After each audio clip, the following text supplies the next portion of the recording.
Hello students, very good morning. आज हम study करेंगे लॉ ऑफ डोमिनेंस। हम स्टडी कर चुके हैं। अब हम डिस्कस करेंगे लॉ ऑफ सेग्रीगेशन के बारे में। इम्पॉर्टेंट लॉज हैं मेंडल के, जिसमें से लॉ ऑफ सेग्रीगेशन और लॉ ऑफ इंडिपेंडेंट अशॉर्टमेंट काफ़ी इम्पॉर्टेंट है, तो ये चीज़ ध्यान रखना। लॉ ऑफ सेग्रीगेशन को ही law of purity of gametes भी बोला जाता है। क्यों बोला जाता है वो हम आगे डिस्कस करेंगे। या फिर law of non mixing of alleles भी कहा जाता है। ठीक है, अब ये लोग क्या कहते हैं उसके बारे में स्टेटमेंट की अगर हम बात करें तो सबसे पहले बात करो कि ये जो लॉ होता है, this law is based on two facts. ये जो लॉ होता है ये दो फैक्ट्स के ऊपर डिपेंड करता है। पहला फैक्ट क्या है, alleles don't show any blending, कि जो एलील्स है वो ब्लेंडिंग शो नहीं करेंगे। ठीक है, मिक्सिंग शो नहीं करेंगे। दैट मीन्स क्योंकि आपका इंडिविजुअल है डिप्लॉयड, तो एक डिप्लॉयड इंडिविजुअल में एक पेयर ऑफ एलील होता है, लेकिन एक पेयर के अंदर जो दो एलील्स हैं वो कभी भी ब्लेंडिंग शो नहीं करेंगे। ठीक है, इसका मतलब इसको हम क्या कहेंगे, law of non mixing of allele, क्योंकि ये क्या कह रहा है कि alleles don't show any blending, allele कोई भी ब्लेंडिंग शो नहीं करते। सेकंड फैक्ट जिसके ऊपर ये बेस्ड होता है वो क्या है, बोथ द कैरेक्टर्स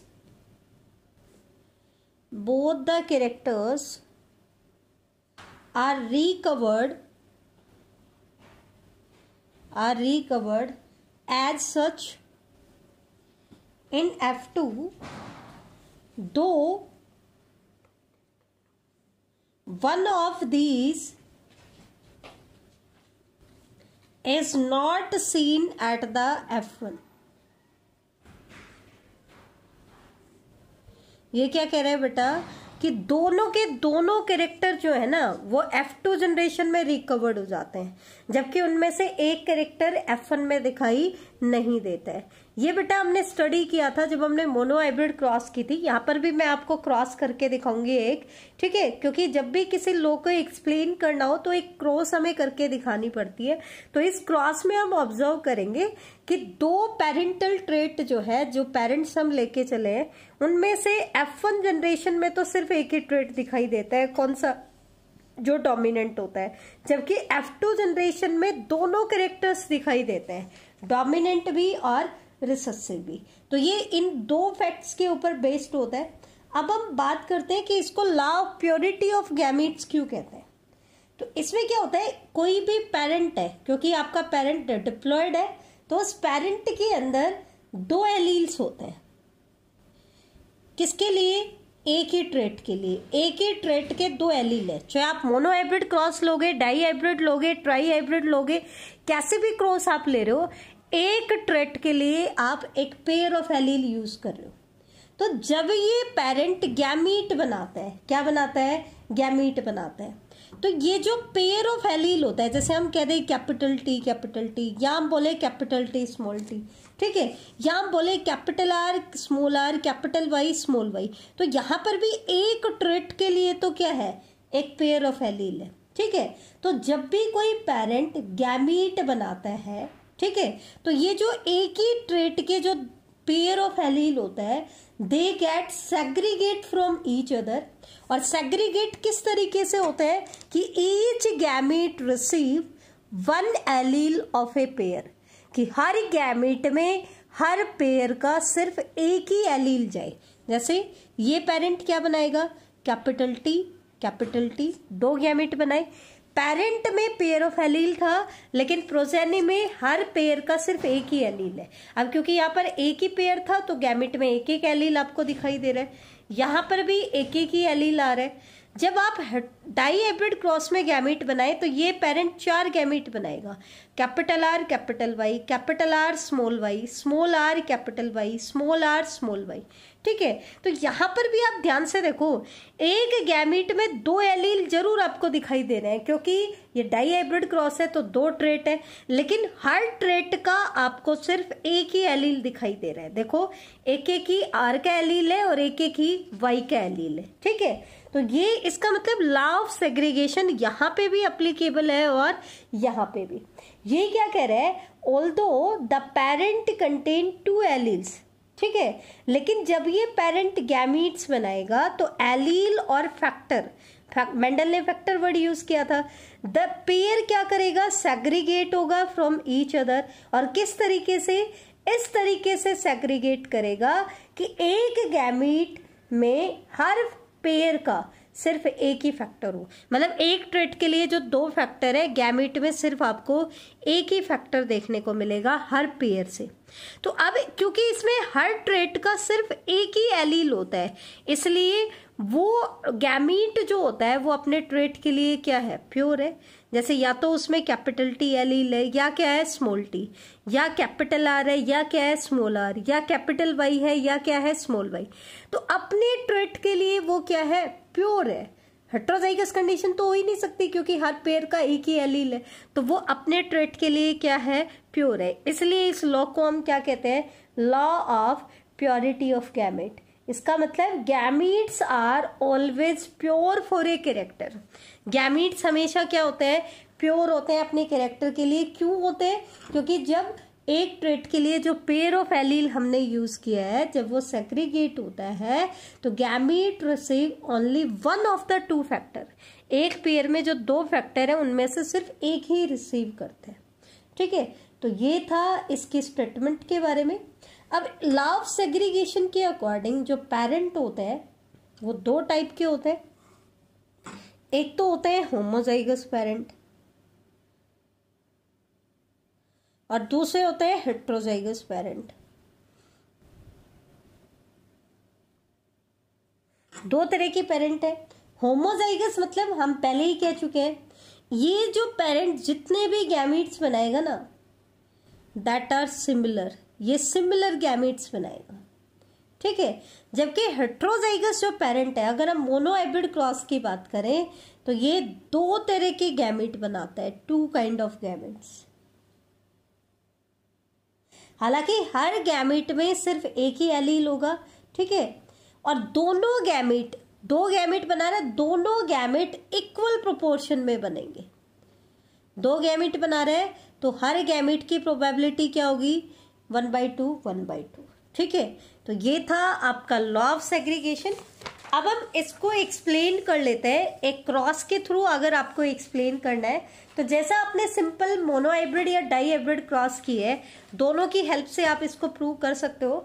लेकिन मेंडल ने लॉ ऑफ डोमिनेंस और लॉ ऑफ सेग्रीगेशन दिया था मोनोहाइब्रिड के रिजल्ट्स के ऊपर, तो आपको इसको एक्सप्लेन करना है मोनोहाइब्रिड क्रॉस को लेकर के। जबकि डाईहाइब्रिड क्रॉस में भी लॉ ऑफ सेग्रीगेशन अप्लीकेबल होता है अगर हम इंडिविजुअल ट्रेट की बात करें तो, ठीक है। तो यहाँ पर मैं क्रॉस करके दिखा रही हूँ आपको प्लांट हाइट का। तो पेरेंट फिनोटाइप ले लेते हैं, एक पेरेंट हम ले लेते हैं टॉल, और टॉल की हमने क्रॉस कराई ड्वार्फ। तो पेरेंट का जीनोटाइप क्या होगा, मेंडेलियन क्रॉस करें तो प्योर लाइन से हमें शुरुआत करनी पड़ेगी, दैट मीन्स कैपिटल टी, और दूसरा पेरेंट क्या है, स्मॉल टी। अब बात आती है लॉ ऑफ सेग्रीगेशन आप दिखा रहे, तो आपको क्या चीजें जरूर मेंशन करनी है वो मैं आपको बता देती हूँ। सिंपल मोनोहाइब्रिड क्रॉस में आप मेंशन करें या ना करें, लेकिन यहाँ पर क्योंकि आप लॉ ऑफ सेग्रीगेशन बता रहे हो, तो एक तो आपको एलील्स गैमीट्स जब आप बनाओगे तो गैमीट्स की प्रोबेबिलिटी आपको जरूर मेंशन करनी है, ये आपको ध्यान रखना है। दूसरा F1 और F2 के रिजल्ट्स भी आपको बताने हैं क्योंकि वो भी लॉ ऑफ सेग्रीगेशन में बताए गए। तो ध्यान से देखना, यहाँ ये पेरेंट 2 गैमीट बनाएगा, एक जिसमें कैपिटल टी है, दूसरा जिसमें कैपिटल टी, क्योंकि आपका पेरेंट होमोजाइगस था तो सिमिलर गैमीट्स बनाएगा। और यहाँ पर क्योंकि लॉ ऑफ सेग्रीगेशन दे रहे हो तो दोनों गैमीट इक्वल प्रोपोर्शन में बनेंगे और दोनों की प्रोबेबिलिटी क्या होगी, 1/2 1/2। सिमिलरली ड्वार्फ पेरेंट भी 2 गैमेट बनाएगा जिनकी प्रोबेबिलिटी होगी 1/2 1/2। एक पेरेंट जितने भी गैमेट बना रहा है उनकी प्रोबेबिलिटी क्या होती है, सेम होती है, ठीक है। अब हम आते हैं F1 जनरेशन। तो F1 आपको पता ही है, पेरेंट मेल, एक पेरेंट सेम गैमेट बना रहा है, दूसरा भी सेम बना रहा है, तो F1 रिजल्ट क्या आएगा, हेट्रोजाइगस। अब यहाँ पर आपको फिनोटाइप जरूर मेंशन करना है, ठीक है, क्योंकि सेपरेटली हम रिजल्ट नहीं लिखना है, तो यहीं पे आपको मेंशन करना है आपका जो F1 का जीनोटाइप होगा वो तो होगा हेट्रोजाइगस, और F1 का फिनोटाइप आपको मेंशन करना है, क्योंकि लॉ ऑफ सेग्रीगेशन में हमने बताया है क्या आएगा, टॉल। दैट मीन्स F1 में सिर्फ एक ही पेरेंट का ट्रेट दिखाई देता है, जो कौन सा होता है, डोमिनेंट। इसके बाद हमें क्या करनी है, सेल्फिंग।